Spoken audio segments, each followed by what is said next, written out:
যাচ্ছি। আমরা লক্ষ্য করেছিলাম, ভেবেছিলাম এ হায়নার গোষ্ঠী রাজনৈতিক পদক্ষেপের মধ্য দিয়ে, জনসচেতনতা বৃদ্ধির মধ্য দিয়ে, নারী সমাজের আন্দোলনের মধ্য দিয়ে এই হায়নার গোষ্ঠী নিপাত হবে। কিন্তু অত্যন্ত দুঃখের সাথে আমরা লক্ষ্য করছি হায়নার গোষ্ঠী ক্রমান্বয়ে বংশ বিস্তার করছে। সেই বংশ বিস্তার করা হায়নার গোষ্ঠীরা বিভিন্ন রূপে কোন সময় রাজনৈতিক ছত্রছায়ায়, কোন সময় তাদের গোষ্ঠীবদ্ধ গ্যাং পার্টির মাধ্যমে বাংলাদেশের আনাচে কানাচে বিভিন্ন জায়গায় তারা তাদের অপকর্ম করে বেড়াচ্ছে। জাতির ক্রান্ত ছিল ৭১-এর চিহ্নিত হায়না গোষ্ঠীকে নিপাত করার ক্ষেত্রে। আজকে আমরা লক্ষ্য করলাম বিভিন্ন সময়ে রাজনৈতিক পট পরিবর্তন হয়েছে। অন্যান্য গোষ্ঠীর মতো আমাদের যে নারী সমাজ, নারী আন্দোলন, আমরাও ভেবেছিলাম এই রাজনৈতিক সরকার ক্ষমতায় থাকলে আমরা আমাদের নারীদের অধিকার, নারীর সম্মান, নারীর সম্ভ্রম রক্ষার জন্য পদক্ষেপ পাব। কিন্তু আমরা দুঃখের সাথেই যুগের পর যুগ লক্ষ্য করছি সেই লাউ সেই কদর। আমরা বিগত সরকারকে যা দেখি, আগামী সরকারের যতই আমরা প্রত্যাশা করি না কেন, লাউ কদরই থাকে। আমরা লক্ষ্য করেছি যে আজকে দীর্ঘ সময় পরে, বিগত সময়ে তো নারী নির্যাতন 2025-এর সমীক্ষা, 24-এর সমীক্ষা, নারী নির্যাতনের ভয়াবহ চিত্র এসেছে। আমরা লক্ষ্য করেছি 2024-এ নতুন বাংলাদেশ গড়ার জন্য অনেকেই নতুন তৎপরতা নিয়ে জানান দিয়েছে জাতির সামনে।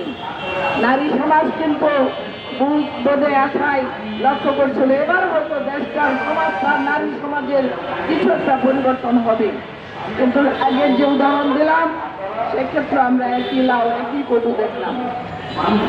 এখন সরকার পরিবর্তন হয়েছে, আমরা মবের মাধ্যমে, মব সৃষ্টির মাধ্যমে নির্যাতন নারীর উপরে, বিভিন্ন গোষ্ঠীর উপরে লক্ষ্য করেছি।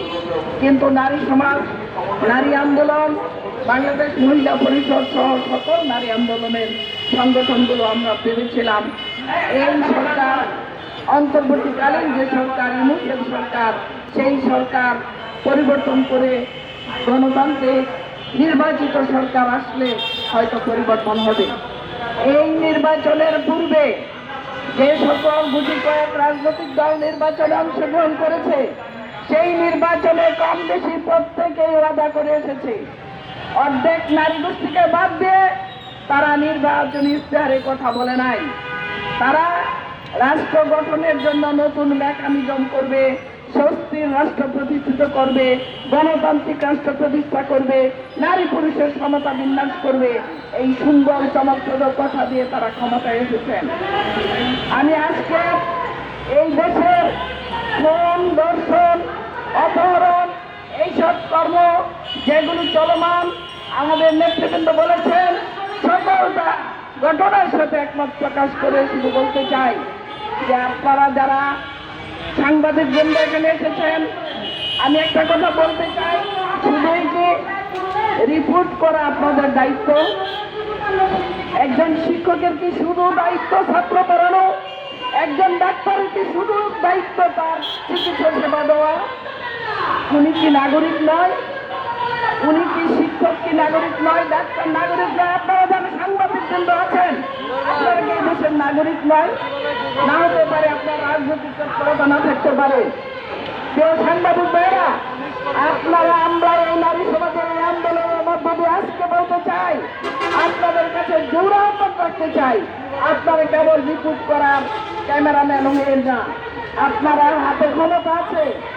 আপনারা যদি প্রত্যেকটা অ্যাড্রেস করার সমস্যা, নির্যাতনের চিত্র যেটা সামনে আছে, সেটাকে আপনাদের চিন্তন দিয়া, মেধা দিয়া, মনন দিয়া, দেশপ্রেম দিয়া বিবেচনা করেন, তাহলে এক লাইনে রিপোর্ট করে ক্ষান্ত হবেন না। আপনারা প্রত্যেকে আমাদের মতো একটা মায়ের সন্তান, আমাদের সন্তান আপনারা। আপনাদের কাছে আহ্বান রাখতে চাই, বাবারা, বোনেরা, আপনারা শুধু লেখক হন না, আপনারা প্রতিবাদী ক্ষুরধার লেখনী এই সমাজে এখন উপস্থাপন করুন। আমরা নারী সমাজ আপনাদেরকে ইস্যু দিব, এজেন্ডা দিব, সব সামনে তুলে আনবো।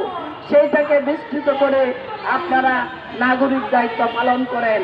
এইটা মহিলা পরিষদের পক্ষ থেকে আপনাদেরকে আহ্বান জানাতে চাই। একই সাথে সরকার প্রধানকে বলতে চাই, বাংলাদেশ প্রতিষ্ঠিত হওয়ার পর থেকে যে সকল সরকার দায়িত্ব গ্রহণ করেছে, অপেক্ষাকৃত বয়সে বর্তমান ক্ষমতাসীন সরকার যিনি প্রধান নেতৃত্ব দিচ্ছেন, উনি অনেক ভালো কথা বলেছেন। আজকে নারী সমাজের পক্ষ থেকে সরকার প্রধানের দৃষ্টি আকর্ষণ করতে চাই, আপনাদের মাধ্যমে, আপনাদের লেখার মাধ্যমে সরকারের দৃষ্টি আকর্ষণ করতে চাই।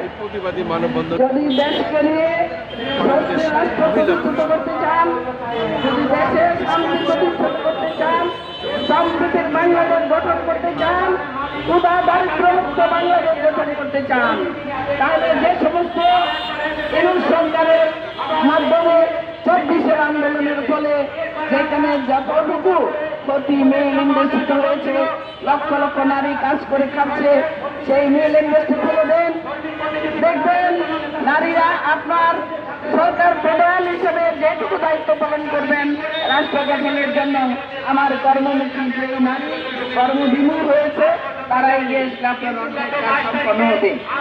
আর বলতে চাই, আমাদের নরসিংদীর যে ঘটনা, এই ঘটনা, সীতাকুণ্ডের ঘটনা, কেমন লাগে সেই শিশুটি গলা কেটে জঙ্গলে ফেলে রেখেছে, তাকে উদ্ধার করা।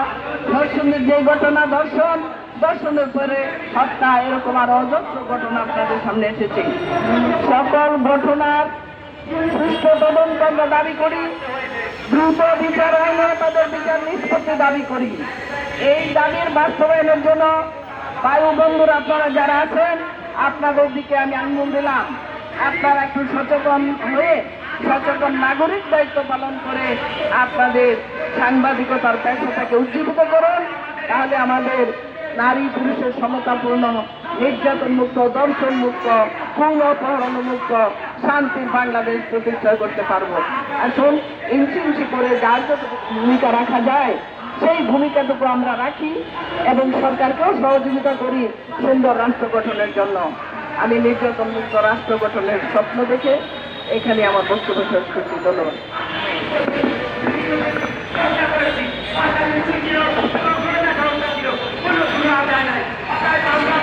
আমরা লক্ষ্য করছি যে